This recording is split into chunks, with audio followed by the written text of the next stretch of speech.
এই মুহূর্তে সবকথে বড় খবর ভাই, আপনারা জানেন যে 2021-এ নওশাদ সিদ্দিকীকে ভাঙড়ের কিছু সংখ্যালঘু মুসলমান, হিন্দু, দলীয়, আদিবাসী সমস্ত ধর্ম জাতি মিলে নওশাদকে 2021-এ ভাঙড়ে জিতিয়েছে। 2021-এ ওনাকে জিতিয়ে এখন 2026-এ আবার বিধানসভা ভোট। কিন্তু সেই নওশাদ সিদ্দিকীকে নিয়ে এখন বাংলায় কুমন্তব্য চলছে, সে আইএসএফের দলটাকে বাংলাতে মুছে দেওয়ার চেষ্টা করছে। কিন্তু এলাকার যে নওশাদ সিদ্দিকী যে 294টি সিটের মধ্যে একটা সিট পেয়েছে সেটা ভাঙড়ে, সে নওশাদ সিদ্দিকীর সাথে এলাকার লড়াইটা কিন্তু হাড্ডাহাড্ডি হবে তৃণমূলের সাথে, হয় কাসেম সিদ্দিকী হোক আর শওকত মোল্লা হোক। কিন্তু ওখানে পরাজিত কে হবে? এক তরফ থেকে শওকত মোল্লার চ্যালেঞ্জ, আর এক তরফ থেকে তৃণমূলে হাতিয়ার ফুরফুরা চলবে কাসেম সিদ্দিকী।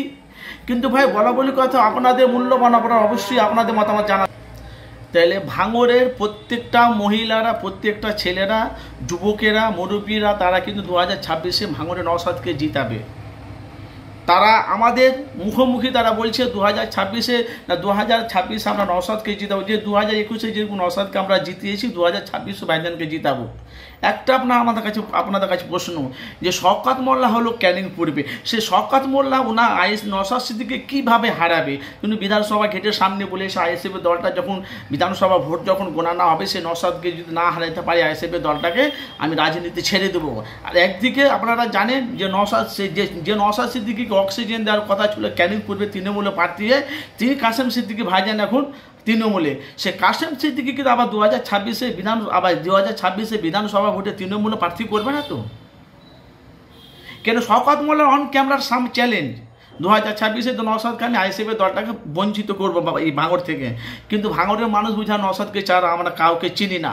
কিন্তু এখন যেভাবে দেখছি যে নওশাদকে যে মুখ্যমন্ত্রীকে নিয়ে যেভাবে গালাগালি খিস্তিটা করেছে, সেটা ভাঙড়ে মানে প্রচণ্ড বিভ্রান্ত চলছে। একটা সিএমকে এভাবে কথা বলেছে, সেই লেগে তৃণমূল এটা মেনে নিচ্ছে না। কিন্তু এবার নওশাদ সিদ্দিকীকে অ্যারেস্টের কথা বলেছে। কিন্তু জানি না, কিন্তু যেভাবে এখন মানে বিক্ষোভ রাজনীতি এখন চলছে বাংলাতে, আপনাদের মতামত জানাবেন 2026-এ বিধানসভাতে তৃণমূলের প্রার্থী শওকত মোল্লা হবে না তোমার হবে তোমার কাসেম সিদ্দিকী? কিন্তু তৃণমূল কিন্তু আইএসএফের সাথে লড়াইটা কিন্তু হাড্ডাহাড্ডি হবে। এখন ভাঙড়ে কে জয়ী হবে আপনাদের মতামত জানাবেন। কেন ভাঙড়ের প্রত্যেকটা মহিলা তারা বলছে না নওশাদকে চায়, কিন্তু আবার দেখছি যে ভাঙড়ে যে ভাঙড়টাকে নিয়ে এখন বাংলায় তোলপাড় চলছে। জানি না আপনারা যে আপনাদের মূল্যবান মতামত জানা কি 2026-এ বিধানসভা ভোটে যদি তৃণমূলের প্রার্থী হয় কাসেম সিদ্দিকী, ভাঙড়ে যদি নওশাদ সিদ্দিকী শুধু লড়ে, তো জানবেন লড়াইটা কিন্তু হাড্ডাহাড্ডি লড়াই হবে, দুই পীরজাদা লড়াই।